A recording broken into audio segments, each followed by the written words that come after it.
Hello, everyone. Wow, where to begin? Liverpool have lost 2-0 at home to Everton.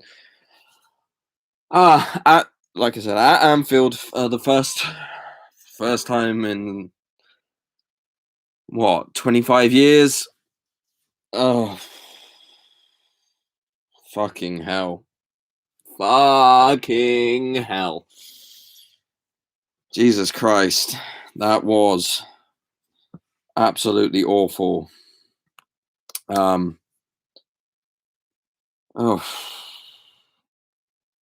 Do you know what? I almost don't know where to begin. I'm gonna do. I'm gonna try and get uh, my head into gear and think about this for a few minutes. Just that is unreal. That tonight represents that we haven't lost 4 home games back to back since in over 100 years. 1923 was the last time we lost. Lost 1923 was the last time we lost 4 home games back to back consecutively in the league, in any of the leagues, in the old top flight, in the Premier League, whatever.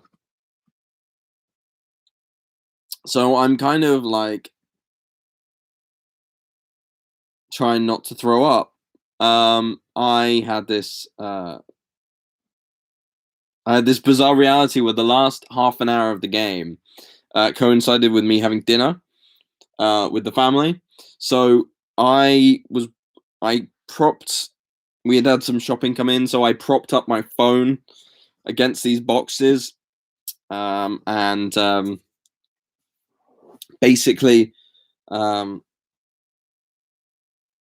I was watching the BBC website update and my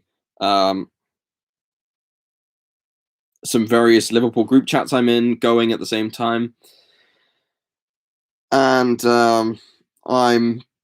I basically was reacting to the game as it was happening, and I couldn't watch the game, so I was just getting all these updates that we had these shots on target, that we kept putting things over the bar, that we kept hitting the bar or the post, or that the Jordan Pickford managed to pull off these saves.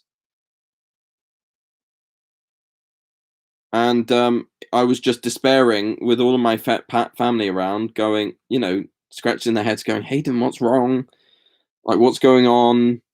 And I kept hysterically laughing at just the unbelievable sort of reality which we're dealing with, quite frankly.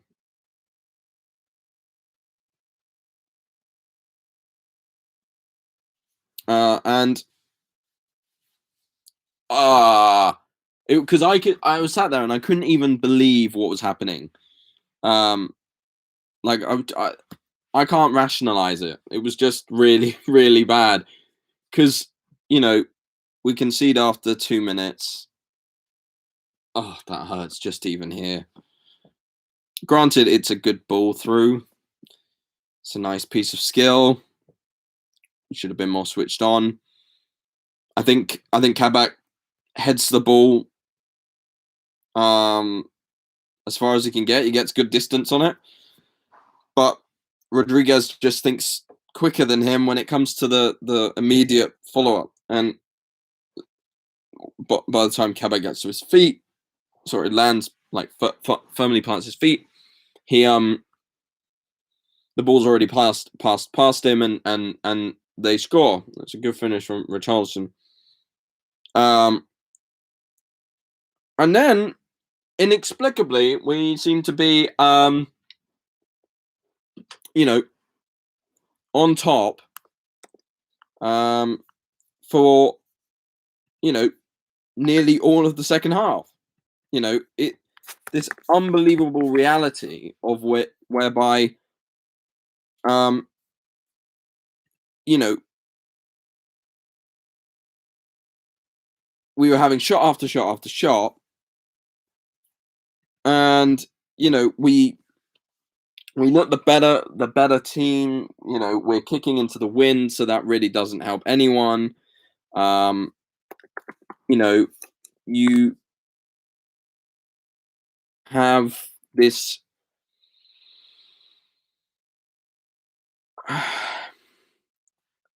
you have the Jordan Henderson volley, you have the um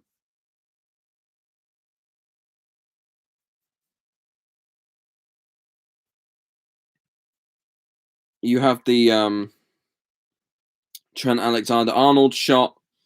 Hang on one second. I'm just trying to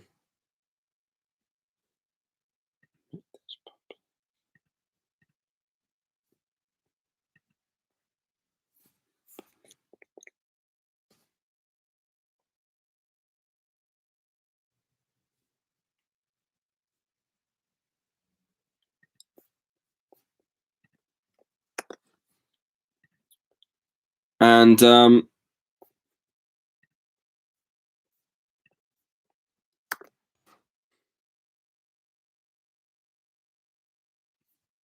right, there we go. So that should get more people into the little box on the side and get some reactions and get some live thoughts going. Wow. Yeah, we looked much a better team throughout that first half. You thought that we were going to have some sort of fortune. We were growing into the game. Then Jordan Henderson gets injured, and that's it. It's like that's our captain, that's our sort of main man, that's the guy, our leader, gets injured. Just our injuries this season have been unbelievable. They've just been so desperately chaotic and frequent. That makes it 17 different centre-back partnerships for the season. That's unfathomable. Even in a season where teams don't have regular centre-backs, it's usually maybe 4 pairs of centre-backs, or 3, 5 at the worst. 17! It just, like, I rolled, like, I sat there at dinner and I saw that penalty be given, and on my phone, and I saw the people in the group chat reacting, and they're varying degrees of, like, intensity about things, but they all said it was a penalty, and I just felt my eyes roll into the back of my head, and I felt that, like, at that point, I could that, like, at the dinner table, my eyes were going to fall out, or they were going to, like, melt, or they were going to, like, seep back into the back of my skull somewhere. I couldn't quite believe what was happening, and our home form has just absolutely gone out of the window. It's just, I don't even know, like, how to fully comprehend what went on. I Let me see if I can get some reaction up. I mean, so where do we go from here as a club at the moment? The tough thing is I don't know, because I don't think at this point. Well, I'm not Klopp out at all. And I think actually that I'm living in a different realm of existence to those that do think that way. But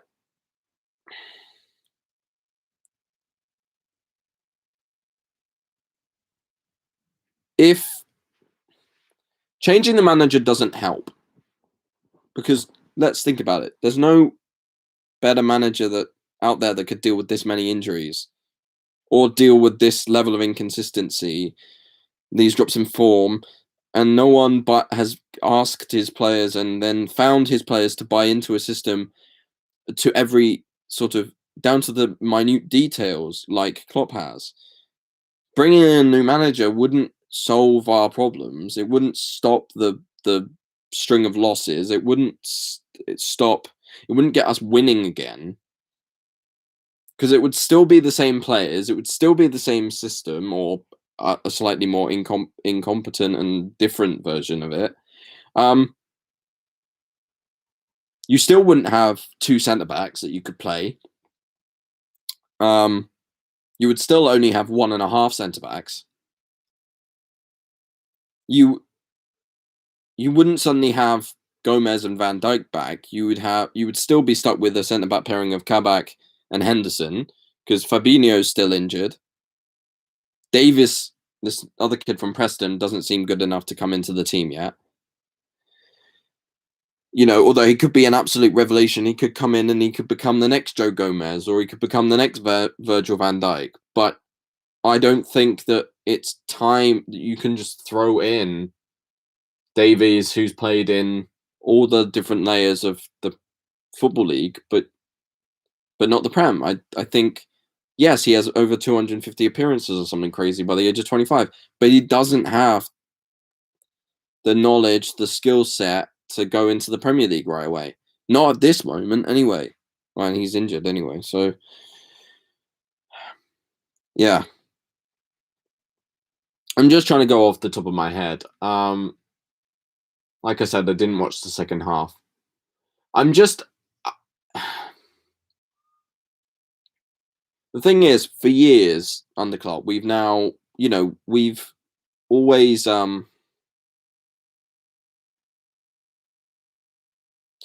We've always been in a really comfortable position, if I'm honest. Like, even when we weren't winning things, it would be like, well, we're making significant progress. Like, significant progress like we've never seen. Or like certainly most of us haven't seen in our recent lives. If you're the age of me, so 25 and younger, you would have never seen as Liverpool as successful as they are now. And so it was season by season, you were seeing massive progress being made, and you're still seeing it now. See, this season is an anomaly. Can't get over that. It's an absolute anomaly.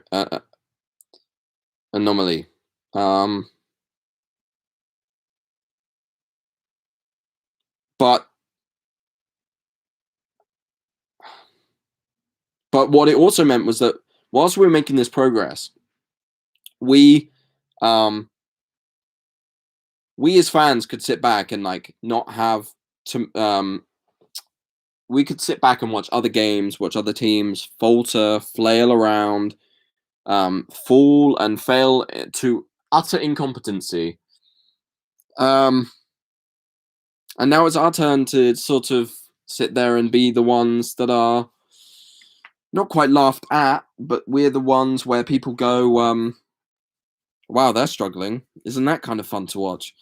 Which is not fun to experience as a fan. And I think that it drives a sense of primal reactionary thought. This idea that as a fan base, if you feel attacked or grieved by the poor football that you're seeing, people see it as a personal attack when they insult your club, because often we take football to mean that in many of our lives it's a way out of the misery that capitalism brings us in society, but it's also, some people see it as a religion, feel it as a religion. I certainly can't watch Liverpool games sometimes because I feel like I get stomach cramps. It used to be that before Liverpool were winning, in the years that Brendan Rodgers was manager, God forbid Roy Hodgson, I couldn't watch Liverpool games because there was very little to be happy about. and I would always get this really knotted feeling in my stomach, and I would feel lightheaded, and I'd feel physically sick if we conceded a goal, and I haven't felt that for a long time. I'm now feeling it now, but so I remember going back to those days. That was really painful to watch, like really really tough. And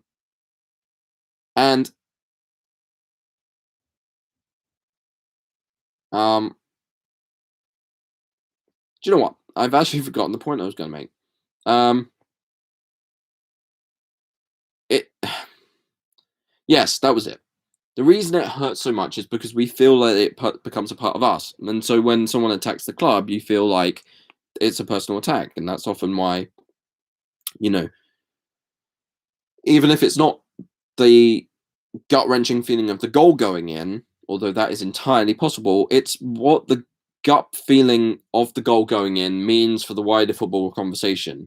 And I think, because you can start to imagine the sorts of responses you'd get from your own fans and from rival fans, and the banter and the laughing and the jokes. You get all of that, and then that starts to feel like a personal attack because you are so closely wedded to your club. And I think it's just one of those chaotic and inherently symbolic and symbiotic things with football. It's like the fan base um, and the club itself, and the performances of the team on the pitch and the board and everything is so tied together, and one lives off the other, and one dies off the other. Um, it's like different limbs of a body, right? If you get you know if you imagine that necrosis and failure on the pitch is like necrosis and the loss of an arm, then the fans and the board and everything feel it. The tea ladies feel it. So then that necrosis spreads up the arm and into the chest and up the neck, and the neck in this case be the, I don't know, kit men, tea ladies, whatever. I go rising up the board, and then yeah, if it just feels like this an incredibly overwhelming and painful experience. Maybe I went a bit meta with that and I've lost track. But anyway, let me see if I can bring.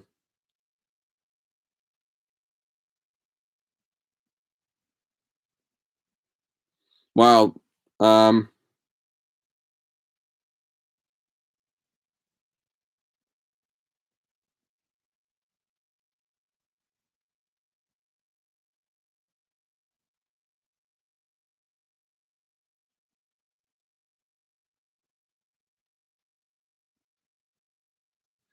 So I just saw an update from BBC Sport, right?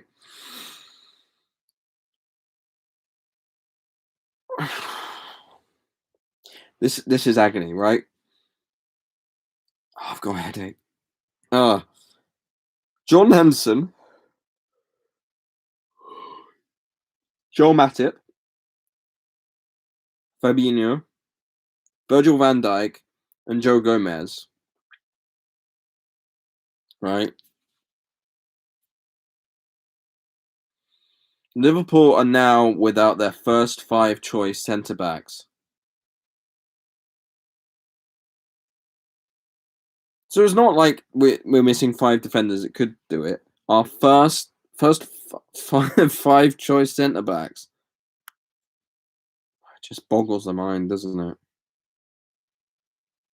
Tony Kelly says, "Oh, I saw this absolutely crazy interaction on the group, and this is sort of reflective of what happens with that sort of when that necrosis, as I mentioned, sort of spreads up, and if you imagine how it permeates everything, every relationship in the club, and it affects us as fans, it gets to our heads eventually, right? So this guy here, Tony Kelly, says, Fulham, which I believe are our next game, are going to absolutely body us.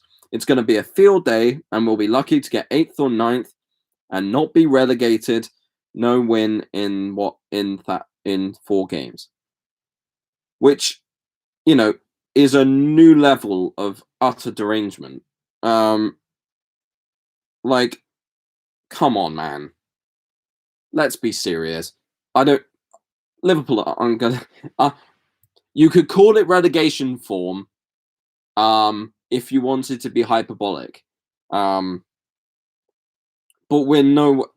Like, you would have to have the entire league around us become go on a string of wins for us to drop that far down. Even if we lost every week for the next 7 weeks, which I really hope we don't, and I don't think we will, we wouldn't end up anywhere near Sheffield United.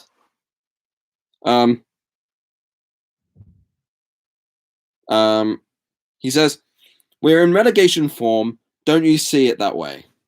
Talking to all of us. He said, what does out of 6? He said 6 games, 4 losses and 2 wins, not good enough. Yeah, you're right. 6 games, 4 losses and 2 wins is not good enough. But that is not. That's not relegation form. Relegation form is 6 games played, 6 losses, and 6 absolute smacking, like being absolutely smacked around.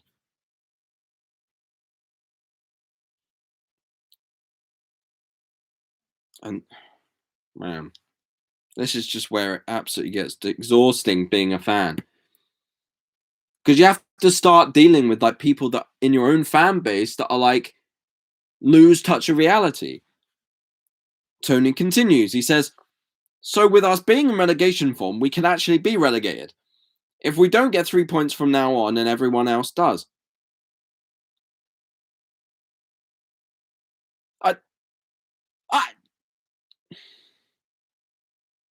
He's immediately assumed that like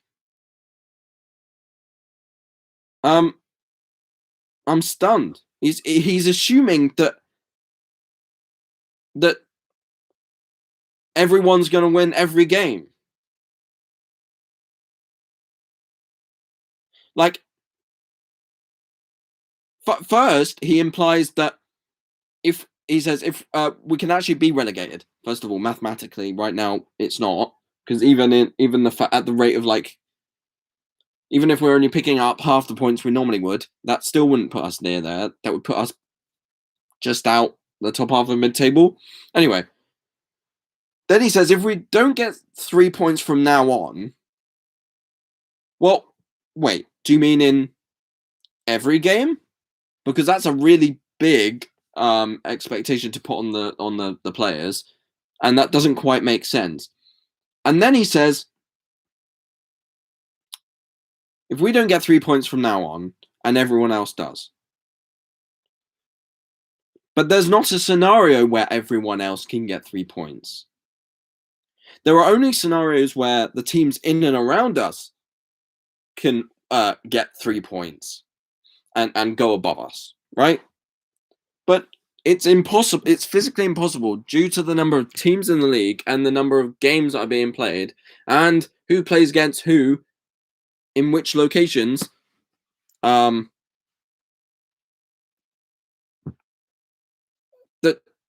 no one can just get 3 points all in one go. And like teams will always take points off of each other. Like, it doesn't make any sense. Like, yeah.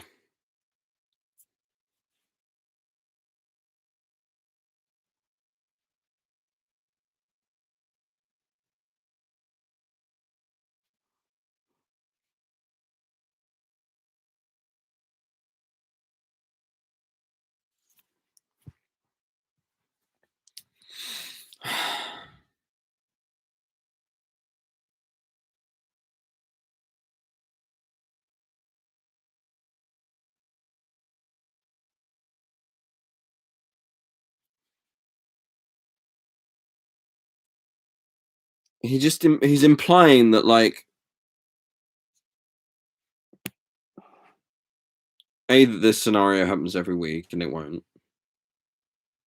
You know, there's that whole thing about a broken clock being right twice a day or something, right? We will pick up points, so there's no way that we're suddenly going to stop picking up 3 points. And like I said, there's not a scenario where everyone else picks up 3 points all in one go. Just because Sheffield United are getting smacked around every time they play a game. Southampton aren't winning; they're drawing on a very good day. Anyway, let's move on because I think I've lost track of my thoughts.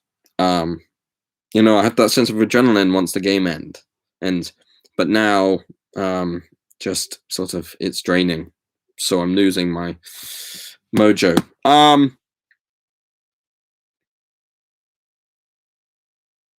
I actually think we will beat Fulham.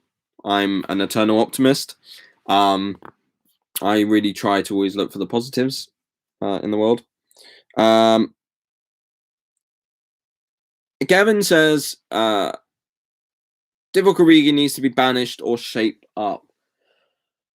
I think basically.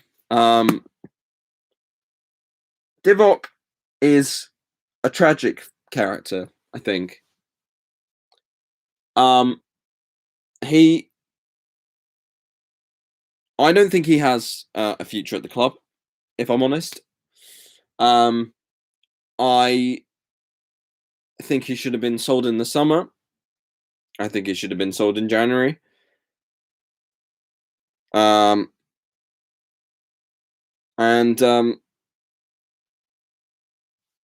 Because the thing is, he tries hard, but he ultimately doesn't bring us anything.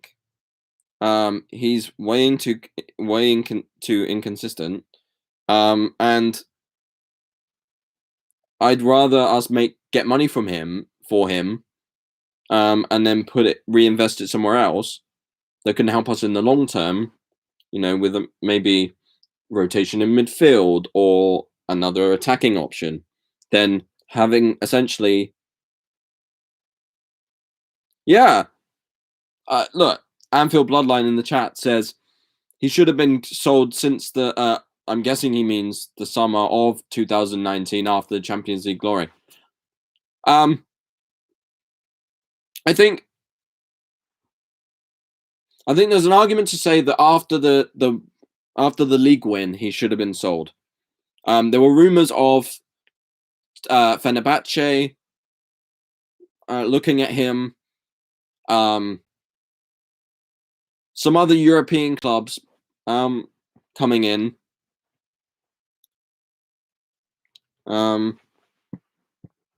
But I then think that for whatever reason those deals couldn't be completed in the summer, and then in January no one came in at all for Divock. Not even from various Turkish clubs, which have always sort of been suitors that have made offers for him. Mohamed Musa says, I hope I'm saying your name right. Mahmoud Musa? Right. What's the topic of discussion here? Well, we're just, at the moment, it's just me rambling, and I'm trying to string my thoughts together, and responding to some of you guys' comments. So just fire away whatever your thoughts of the game were. What you think of the league right now, the squad right now, the team right now, and go for it. Firmino has to go too.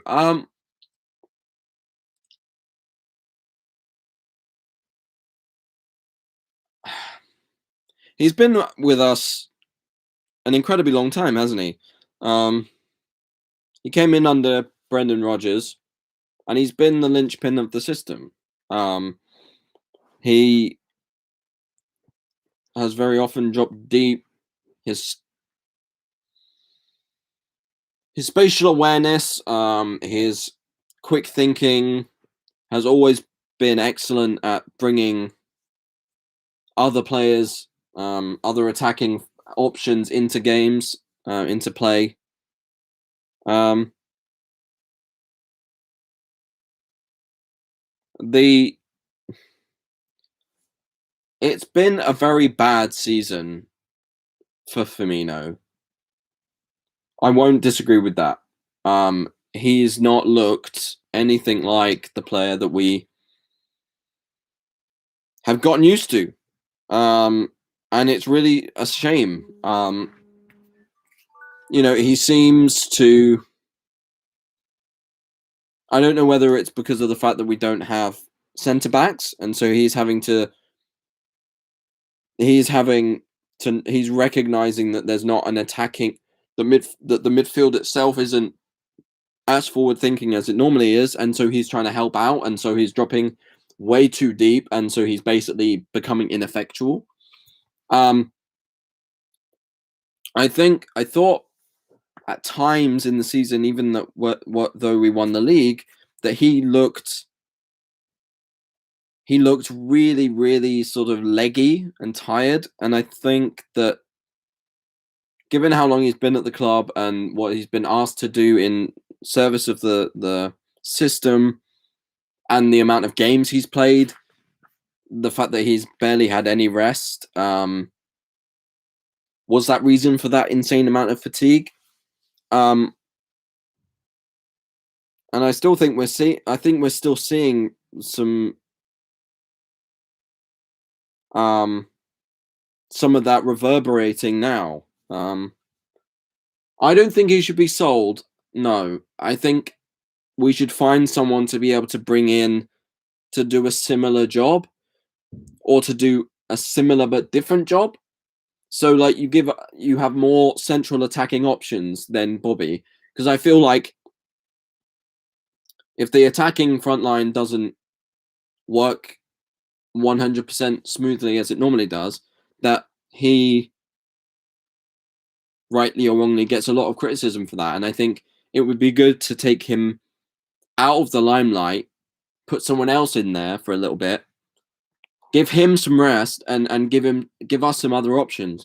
But right now, the other option is Divock, and Divock is not good enough to be part of the team, or to play that role. So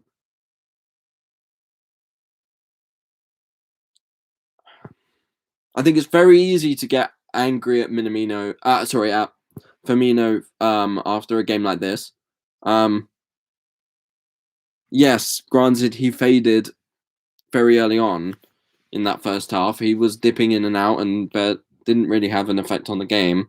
And then in the second half, by all reports, he was scuffing at shots and not using power, and not hitting it with enough power. But I don't really see what other choice we have. Phillips, yeah, you're right. It's been good. Yeah, I mean, I would have been happy with like Fabinho and Phillips. But don't forget, like we were still approaching like November.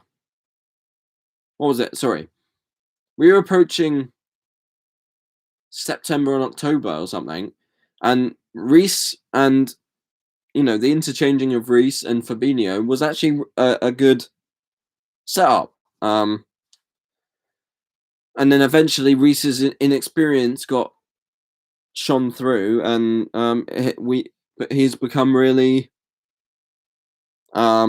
he's been exploited, and people have got in behind him, and he's been shown to be not good enough.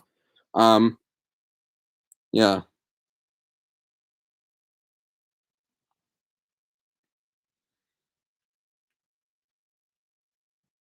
We need Arabian money to make this club great again. I don't think this Americans are ready to make the club big. Well, I don't want to be dismissive of your comment, but I think that's wrong on a number of different levels.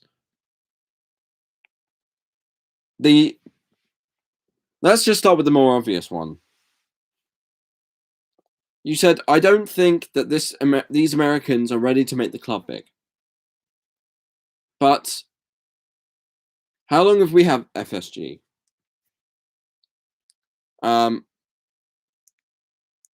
my phone's died. Right.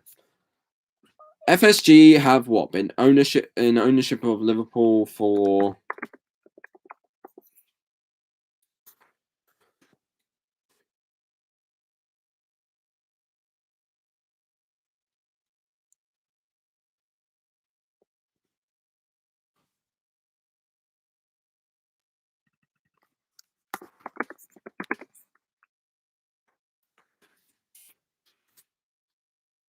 right October 2010. Right, October 2010. We've had them for 11 years. And in that time, we've had some truly great players at the club: Sterling, Suarez, Coutinho, the entire 11 that we have right now. We've won all the competitions that we have won: the Champions League, the league after 30 years, the Club World Cup, the Super Cup. All of that we've achieved like 4 finals or something. Numerous semi-finals, and Liverpool have got back to their back on their perch, so to speak. So the idea that the Americans aren't ready to make the club big is a facile statement. If they weren't ready to make the club big, they wouldn't have spent the money that they did on Alisson to make him to bring the world's best keeper in to our squad. They wouldn't have done the same to bring in Van Dijk, who has literally been probably the greatest thing to happen to Liverpool as a player for 25 or 30 years. They wouldn't have had the wherewithal to bring in Michael Edwards to create a system where our academy players are coming through and now becoming world beaters, and we wouldn't have achieved the profits that we have under them, and we certainly wouldn't have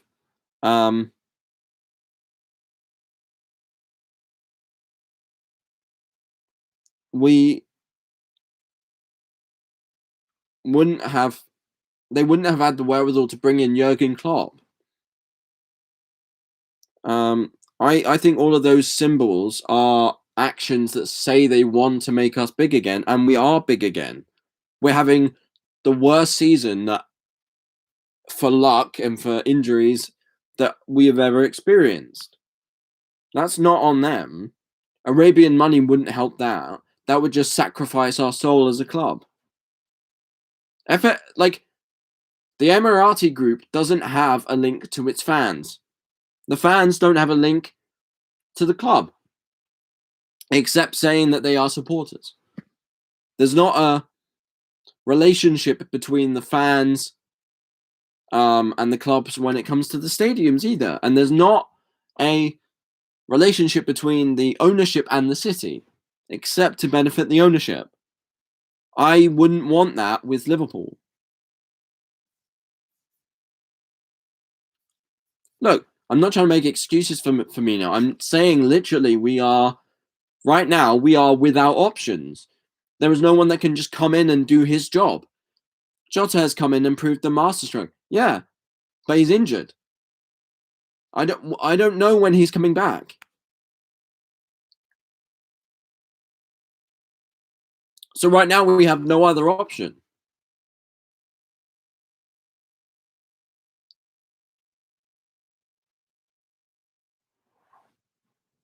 Nah. But you see, Tony, I disagree with you there. I wouldn't want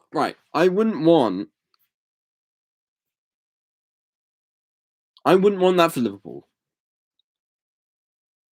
We've been really smart with the money that we've paid for players. And we've achieved great things with using that model. And quite frankly, I I don't think we have been cheapskates. I think we've bought very smartly. We've sold for huge amounts, and we've bought great talent for very little. I think that's a very sensible ownership model. Chelsea and City don't have a relationship where their fans love the ownership, really. Every manager at Chelsea feels like they're on a knife edge. The club feels like it's totally rotating players in and out. There's not a sense of security. And City are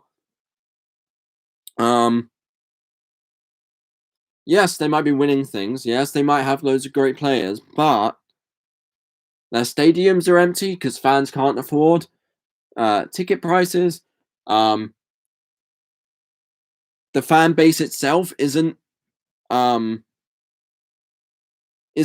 out from the city. They have no history. I wouldn't want us to be totally reliant on our ownership to give us things.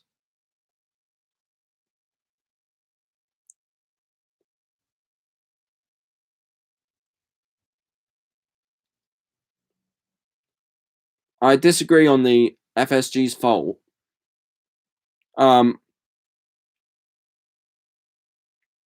the like, we got deals done in a market that was not a buyer's market. Like, very few teams wanted to sell during January or the summer. And actually, we brought in a decent number of players, didn't we? We brought in Jota, we brought in Thiago, we brought in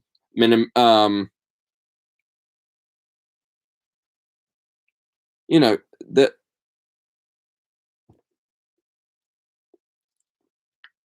they're not.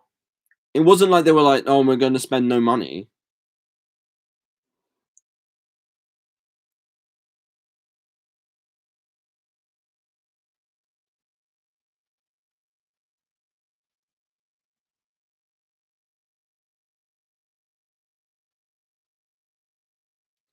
Right. Okay, so Tony's having a bit of a rant. Keita pathetic for how much we paid. He's always injured. Knox is a pundit at this point, and injuries. Matip needs to be sold, and Adrian gone in the summer. I'd argue, yeah. So I'd say Adrian, yeah.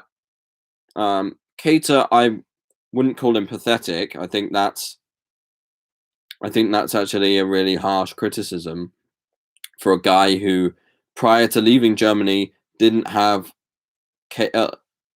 anywhere near these injury problems. And it's not really something he can control, is it? If his body breaks down, you can't stop your body from breaking down like that. I know that better than most. You just can't stop your body from breaking down. If it wants to stop working, or it's not strong enough to have that level of physical exertion, then he can't stop that. Unfortunately, Ox has not been able to return as the player that we saw when we first bought him. You're right, he's had too many injuries. But again, I don't know what else you can say. He's trying his hardest when he's, he tried really hard to come back from his injury. He tries hard every week, clearly. It's not like he's being lax and isn't caring about it, but you're right. We do need more cover.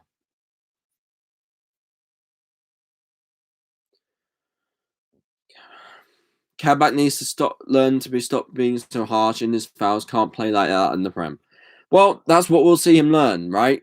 He's 3 games in. Literally 3 games in. That's fine. We all need a space to let out frustration. Let's just not try and write off people's careers or say things that ultimately in a few days we'll regret saying. There's no indication that with other ownership we would be in a better position than we are now. They would still have the issues with injuries. They would still have the issue with lack of squad depth at the moment.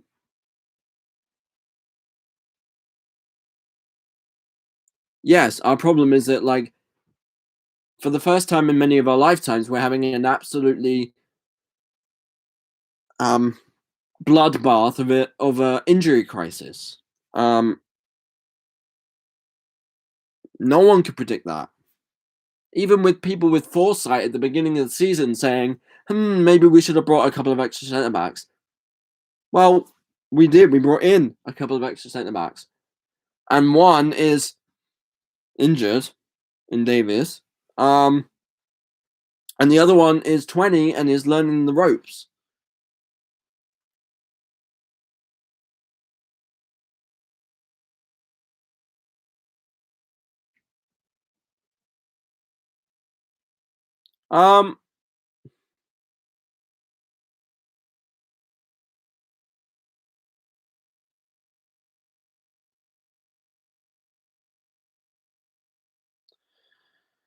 Well, Tony, again, he says, we joke about United being in the Europa League, but we won't get Europe this season. We're dead at the minute. Well, as I addressed in the opening of the video, it is painful that we got to laugh at all these other fans, players, clubs, and say, "Oh, they're badly run." But right now, we're the ones that are under scrutiny and being pointed at. We just have to take the L on that, and I don't think that we won't get. I mean, you're implying that we're not even going to get Europa League. I think at the very worst, we'll get Europa. I don't think we'll end up in like 8th or 10th or something. Peter Castro says, that's not saying. Oh, hang on. A Man City or Chelsea or Man United wouldn't have gone for Kabak if they are in the same position we are. That's not saying Kabak is not good. Look, I think Kabak has been someone that we've been looking at for a long time.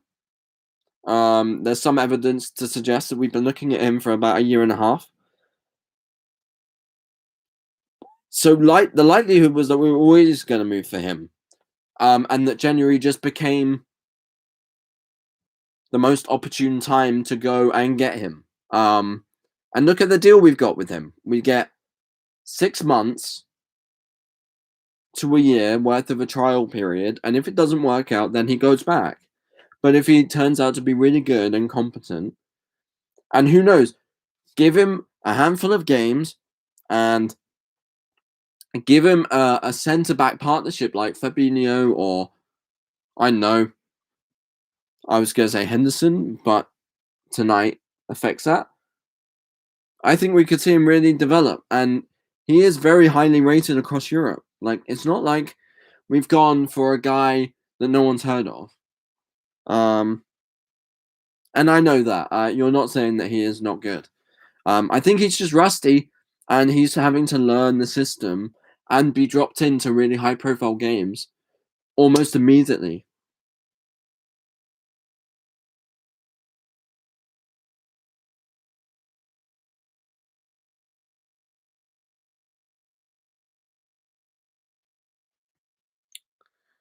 Tony, I agree that Jota to have him back for Fulham would be a blessing. Yeah, I suppose to be laughed at and pointed at and joked about. Yeah, it's the life of an Arsenal fan. It's part of the enjoyment part of the reason that I enjoy AFTV so much. It just sucks that it's happening to us a bit. Putting square pegs in round holes. Yeah, but we don't have any round pegs anymore. So right now we're having to put square pegs in round holes. FSG out and Klopp takes 20% blame for his boring same tactics. I'm sorry, but those boring and same tactics just won us a game against Leipzig, which is one of the best attacking teams in Europe. Who attack with lots of speed, precision, skill, and physicality, and we beat them with style and panache. So they're not boring. They might be similar tactics, but that's part of the ideology and the system that we play. And Klopp, it would be a misnomer to say that Klopp doesn't change things, because he does. He tweaks things here and there. He tweaks formations. You know, perhaps, maybe in the next game, try Genie, Curtis, and Shaq. Shaq is the forward point of a three in midfield, and then the front three is normal. Or you play 4-2-3-1 with Shaq in the middle of the midfield three, and Salah up top, and Mane on the left, and Jota on, providing he's fit, on the right. I know, but I don't really know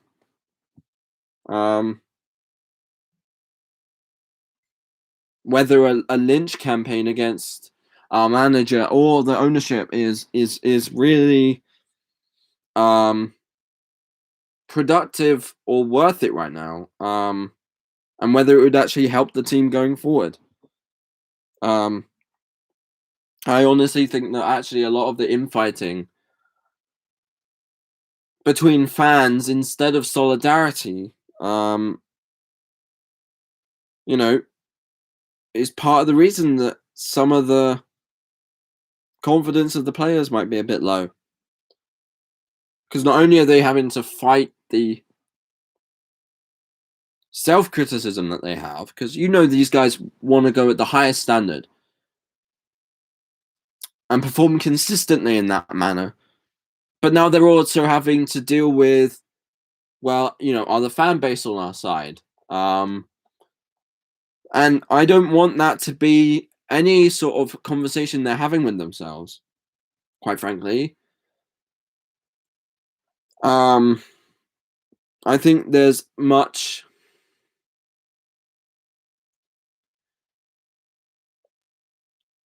I think there's a lot more productivity in staying united as opposed to calling for someone's head.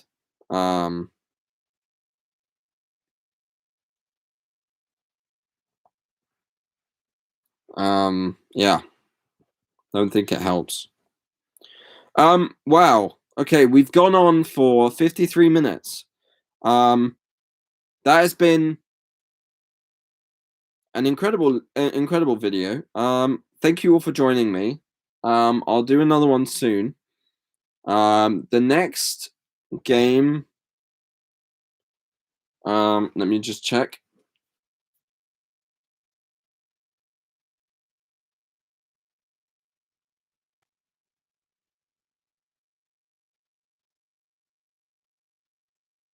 Tony says, one last thing. Sick of this shit. Probably not going to watch the Fulham match. I predict 2-0 to Fulham. Well, sorry. I think that defeatist attitude doesn't put us anywhere. Doesn't help us, and it certainly doesn't show strength or solidarity with the team, or the manager, or the ownership, or the city, really. And I think that just helps perpetuate a cycle where the players are hated on, and the structure of the club is hated on, and will ultimately result in us not really getting out of the cycle that we're in. So go and have fun. I hope you're okay, and I hope you've calmed down by the time the Fulham game comes around. Take care.